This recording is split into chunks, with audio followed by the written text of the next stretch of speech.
Assalamualaikum warahmatullahi wabarakatuh.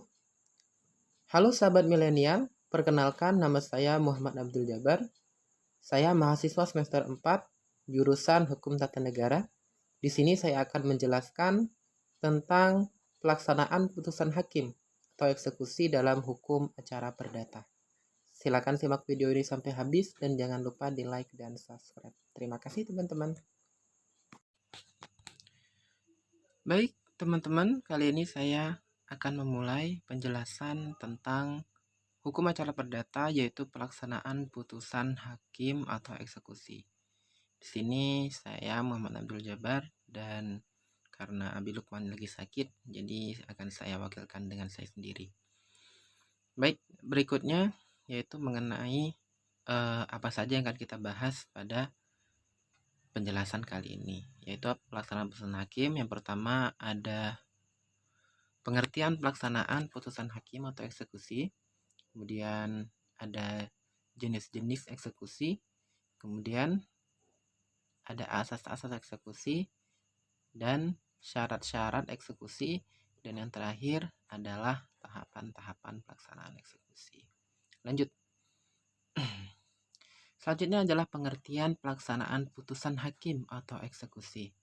Nah, pelaksanaan putusan hakim atau eksekusi adalah suatu tindakan paksa dengan kekuatan hukum yang dilakukan oleh pengadilan kepada pihak yang kalah untuk melaksanakan putusan yang telah mempunyai kekuatan hukum tetap. Menurut pendapat Sudikno Mertokusumo, yang dimaksud dengan putusan hakim adalah suatu pernyataan yang oleh hakim sebagai pejabat negara yang diberi wewenang untuk itu diucapkan di persidangan dan bertujuan untuk mengakhiri atau menyelesaikan suatu perkara atau masalah antar pihak. Berikutnya, jenis pelaksanaan putusan atau eksekusi. Pertama, menurut peraturan yang berlaku di Indonesia dalam HIR dan RPG, eksekusi dikenal hanya ada 3 macam, yaitu 1. Eksekusi real. Eksekusi real yaitu penghukuman pihak yang kalah untuk melakukan suatu perbuatan tertentu, misalnya penyerahan barang, pengosongan sebidang tanah atau rumah, pembongkaran, menghentikan suatu perbuatan tertentu, dan lain-lain. Eksekusi real dapat dilakukan langsung dengan perbuatan nyata sesuai dengan amar putusan tanpa memerlukan lelang. Berikutnya ada eksekusi membayar sejumlah uang.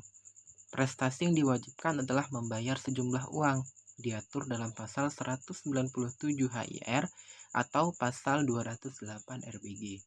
Menurut ketentuan, menjalankan eksekusi untuk membayar sejumlah uang dilakukan melalui lelang terhadap barang-barang milik pihak yang kalah sampai mencukupi jumlah uang yang harus dibayarkan sesuai dengan isi putusan hakim, ditambah dengan biaya pengeluaran untuk pelaksanaan eksekusi.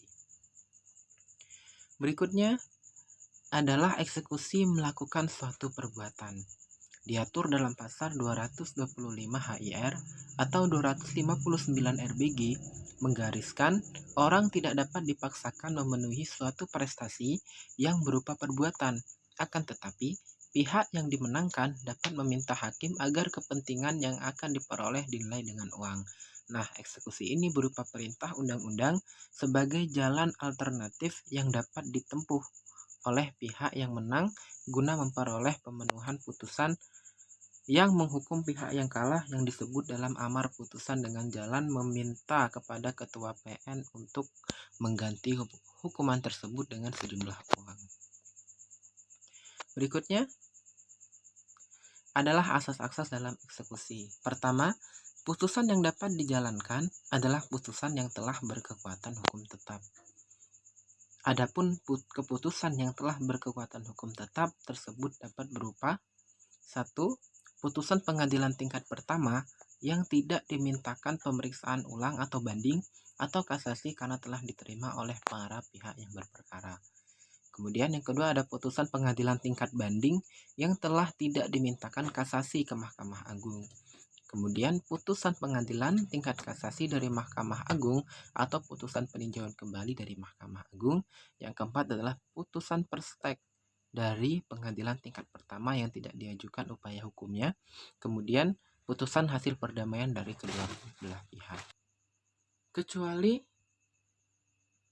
Kecuali untuk A. Pelaksanaan putusan yang dapat dijalankan lebih dahulu atau ad verba beach forward. Dan yang kedua adalah pelaksanaan putusan provisi, kemudian ada akta perdamaian, dan eksekusi terhadap gross akta. Nah, keempat putusan ini tidak dikatakan sebagai putusan yang telah berkekuatan hukum tetap. Berikutnya adalah putusan hakim yang akan dieksekusi harus bersifat menghukum atau kondemnatoir.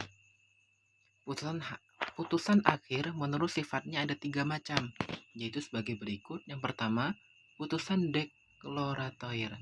Putusan ini bersifat menerangkan dan menegaskan suatu keadaan hukum semata-mata, misalnya bahwa Ahmad adalah anak angkat yang sah dari Beni dan Eni, atau Ayahanda Yani atau Rima Amelia. Dan contoh lain, Agus Ringgo merupakan ahli waris dari Haji Agus Sumarna almarhum. Nah, jadi putusan deklaratoir hanya bersifat menerangkan dan menegaskan suatu keadaan hukum. Kemudian ada putusan konstitutif. Putusan ini meniadakan suatu keadaan hukum atau menimbulkan suatu keadaan hukum baru. Contohnya, putusan perceraian Amelia dengan Gatot Prakoso. Atau contoh lainnya, PT Indosinga dinyatakan pailit oleh putusan pengadilan niaga. Kemudian, putusan kondemnatoir. Putusan yang berisi penghukuman. Misalnya tergugat dihukum untuk menyerahkan sebidang tanah 500 hektar tanah, atau Cindo diwajibkan untuk membayar utang sejumlah 400 juta rupiah kepada Adi Wilaga. Nah, jadi putusan hakim yang akan dieksekusi harus bersifat menghukum atau kondemnatoir. Berikutnya, putusan tidak dijalankan secara sukarela. Menjalankan putusan secara sukarela dengan menjalankan putusan secara eksekusi adalah dua hal yang berbeda. Pada prinsipnya, eksekusi sebagai tindakan paksa menjalankan putusan pengadilan yang telah berkekuatan hukum tetap, namun merupakan pilihan hukum apabila pihak yang kalah tidak mau menjalankan atau memenuhi isi putusan secara sukarela. Namun, bila pihak yang kalah siap menjalankan putusan secara sukarela, maka eksekusi harus ditiadakan. Jadi eksekusi sama menjalankan putusan secara sukarela itu berbeda ya teman-teman. Kemudian eksekusi atas perintah dan di bawah pimpinan Ketua Pengadilan Negeri. Asas ini diatur dalam pasal 195 ayat 1. Jika terdapat putusan yang dalam tingkat pertama diperiksa dan diputus oleh suatu pengadilan negeri dan telah berkekuatan hukum tetap, maka eksekusi atas putusan tersebut berada di bawah perintah dan pimpinan Ketua Pengadilan Negeri yang bersangkutan. Kewenangan Ketua Pengadilan Negeri memerintah dan memimpin eksekusi merupakan kewenangan formal secara ex officio. Atas dasar kewenangan itulah, pengadilan mengeluarkan perintah eksekusi berbentuk surat penetapan base checking setelah adanya permintaan dari pihak yang menang. Kemudian, yang menjalankan eksekusi adalah panitera atau jurusita pengadilan negeri. Berikutnya, eksekusi harus sesuai dengan amar putusan. Eksekusi tidak boleh menyimpang dari amar putusan, karena jika terjadi penyimpangan dari amar putusan, maka ada hak tereksekusi untuk menolak pelaksanaannya. Selanjutnya adalah tahapan-tahapan pelaksanaan eksekusi. 1. Adanya permohonan eksekusi. Setelah adanya pemutusan pengadilan yang berkekuatan hukum tetap, maka pada dasarnya pemenuhan amar putusan tersebut harus dilaksanakan oleh pihak yang kalah secara sukarela. Eksekusi akan dapat dijalankan apabila pihak yang kalah tidak menjalankan putusan dengan sukarela dengan mengajukan permohonan eksekusi oleh pihak yang menang kepada Ketua Pengadilan Negeri yang berwenang. Kemudian yang kedua adanya anmaning atau peringatan. Anmaning merupakan tindakan dan upaya yang dilakukan ketua pengadilan negeri yang memutus perkara berupa teguran kepada tergugat yang kalah agar ia menjalankan isi putusan secara sukarela dalam waktu yang ditentukan. Setelah ketua pengadilan menerima permohonan tereksekusi dari penggugat, pihak yang kalah diberikan jangka waktu 8 hari untuk melaksanakan isi putusan terhitung sejak debitur dipanggil untuk menghadap guna diberikan peringatan. Dan ada permohonan sita eksekusi. Setelah adanya unmanning dilakukan, ternyata pihak yang kalah tidak juga melakukan amar dari putusan, maka pengadilan melakukan sita eksekusi terhadap harta pihak yang kalah berdasarkan permohonan dari pihak yang menang. Permohonan tersebut menjadi dasar bagi pengadilan untuk mengeluarkan surat penetapan yang berisi perintah kepada panitera atau jurusita untuk melakukan sita eksekusi terhadap harta kekayaan tergugat sesuai dengan syarat dan tata cara yang diatur dalam pasal 197 HIR. Penetapan sita eksekusi merupakan lanjutan dari penetapan unmanning. Kemudian ada penetapan eksekusi. Setelah adanya permohonan sita eksekusi, maka tahap selanjutnya adalah dikeluarkannya penetapan eksekusi yang berisi perintah ketua pengadilan negeri kepada panitera dan jurusita untuk menjalankan eksekusi. Kemudian ada lelang. Setelah penetapan eksekusi itu ada lelang. Nah, setelah pengadilan mengeluarkan penetapan eksekusi berikut berita acara eksekusi, maka tahap selanjutnya adalah lelang. Lelang merupakan penjualan di muka umum harta kekayaan termohon yang telah disita eksekusi atau menjual di muka umum barang sitaan milik termohon yang dilakukan di depan juru lelang, atau penjualan lelang dilakukan dengan perantaraan atau bantuan kantor lelang, dan cara penjualannya dengan jalan harga penawaran semakin meningkat atau semakin menurun melalui penawaran secara tertulis atau penawaran dengan pendaftaran. Tujuan lelang ini adalah untuk pemenuhan kewajiban tergugat.